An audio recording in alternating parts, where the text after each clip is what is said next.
Hello, dear brothers and sisters. We have come to an end of the book of Habakkuk, and today we'd like to do a little summary or wrap up of the book of Habakkuk. And we wrap up and review the book of Habakkuk as we begin looking forward to our next study, the book of Malachi. As many might recall, our longer-term plan was to study Habakkuk, move on to Malachi, and finally delve deeply into the book of Hebrews. While Habakkuk and Malachi are both considered minor prophets, they are completely different books written more than 100 years apart. Habakkuk is very poetic and consistent of Habakkuk complaining to God about evil and violence and the Lord answering him. Malachi, on the other hand, is primarily a one-way conversation from God to the nation of Israel.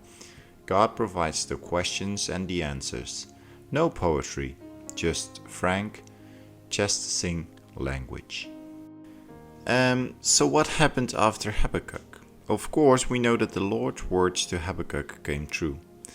Babylon conquered Jerusalem and all of Judah, killed many of its inhabitants, exiled many more to Babylon and other places across the empire, tore down the walls, robbed the kingdom of all valuables, and destroyed the temple of God. Soon afterward, many fled to Egypt for protection, and Jerusalem sat empty and in ruins. Although nothing is really known about the fate of Habakkuk, Jewish traditions claims that his grave lies northwest of the Sea of Galilee. Many pilgrims still visit the site today. Persian traditions believes the tomb of the prophet Habakkuk lies south of Tuyserkān in western Persia, Iran. There is a long Jewish tradition in that region. Here is a quick timeline of the fulfillment of the prophecies in Habakkuk. 612 BC, the Babylonian army under the command of Prince Nebuchadnezzar captured Nineveh, the capital of Assyria. The Babylonians quickly conquered the rest of the Assyrian Empire. 609 BC, the godly king Joshua of Judah was killed in the battle of Pharaoh Necho. Josiah's king, became king, but Necho took him to Egypt and replaced him with Jehoahaz, his brother. 609 to 606 BC, prophetic ministry of Habakkuk. 605 BC, Nebuchadnezzar defeats Pharaoh Necho of Egypt at the Battle of Carchemish, a turning point of the world history, and drove his armies back into Egypt.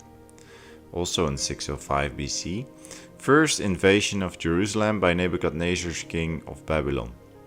Daniel and his companions are taken captive and exiled in Babylon. Judah becomes Babylon's vassal. 601 BC, Nebuchadnezzar unsuccessfully attempts to invade Egypt but fails. King Jehoahaz rebels against Babylon and allies Judah with Egypt. 597 BC, in reprisal, the Babylonians again invade Judah and Jerusalem.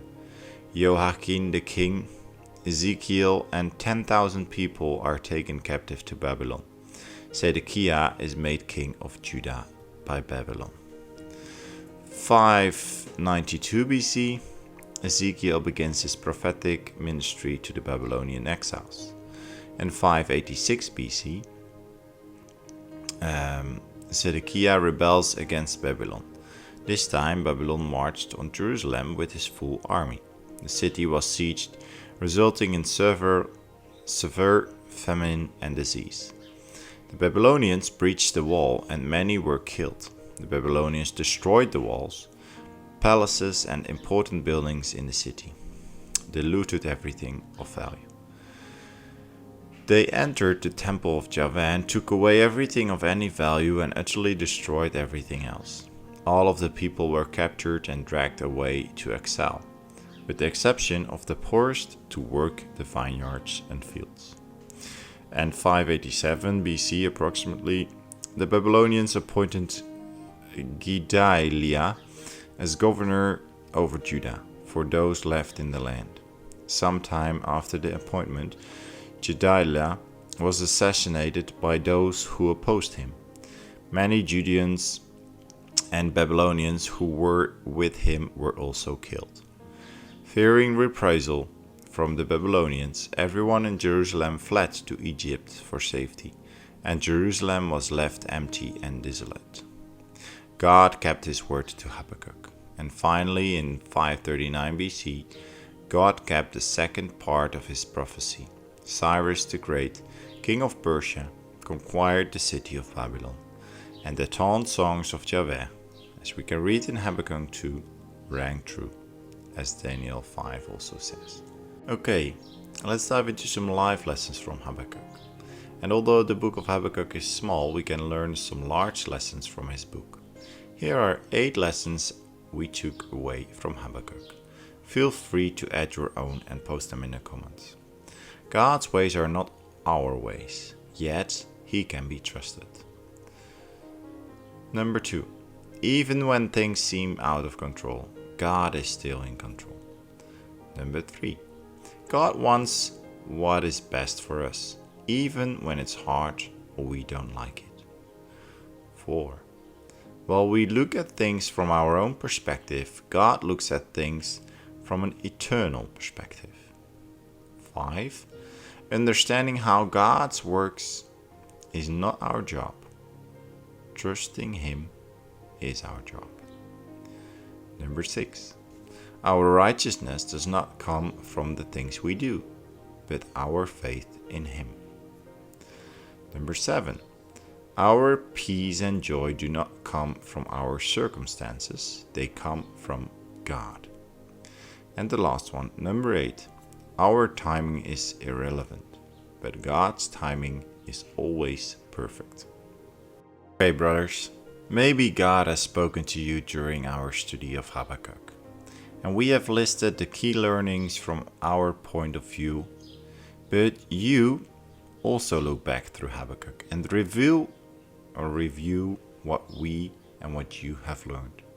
And try to make your own list, or as I already said, post them in the comments and add it. It should be of great value. Please share it with us. And then, as we begin our study of Malachi, find some time to read the book straight through in one sitting. It is not very long, and it contains about the same number of verses as Habakkuk. I would also suggest that read it in the language you are most comfortable with, so you can do it in your own language.